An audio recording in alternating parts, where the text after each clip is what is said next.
এজন্য আজকে থেকে আমরা সবাই একটা ওয়াদা করি, মরণ পর্যন্ত তিনটা আমল নিয়মিত ছাড়বো না। মানে নিয়মিত তিনটা আমল করবোই মরণ পর্যন্ত। আগে আপনারা বলেন, আমি বলবো ওয়াদা করার পরে। সহজ তিনটা, কয়টা বলেন? এক নাম্বার বলেন কোরআন তেলাওয়াত, দুই যেটা ছাড়াই যাবে না 5 ওয়াক্ত নামাজ, এটা তো ছাড়া যাবেই না।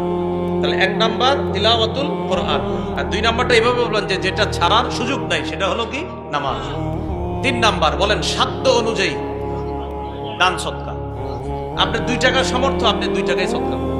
আপনার 5 টাকা সামর্থ্য, নিয়মিত এই তিনটা অভ্যাস নিয়মিত করেন। আল্লাহ তাআলা পবিত্র কোরআনে বলে, যাদের মাঝে এই তিনটা স্বভাব থাকবে, সূরা ফাতিরে আল্লাহ বলেন ইন্নাল্লাযীনা ইয়াতলুনা কিতাবাল্লাহ, যারা নিয়মিত আল্লাহর কিতাব তেলাওয়াত করবে।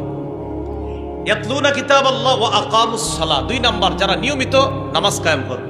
3 নাম্বার ওয়া আনফাকু মিম্মা রাযাকনাহুম সিররাও ওয়া আলানিয়া, যারা গোপনে প্রকাশ্যে আমার দেয়া রিজিক থেকে খরচ করবে। আল্লাহ বলে, জানো তারা কেমন কাজ করে?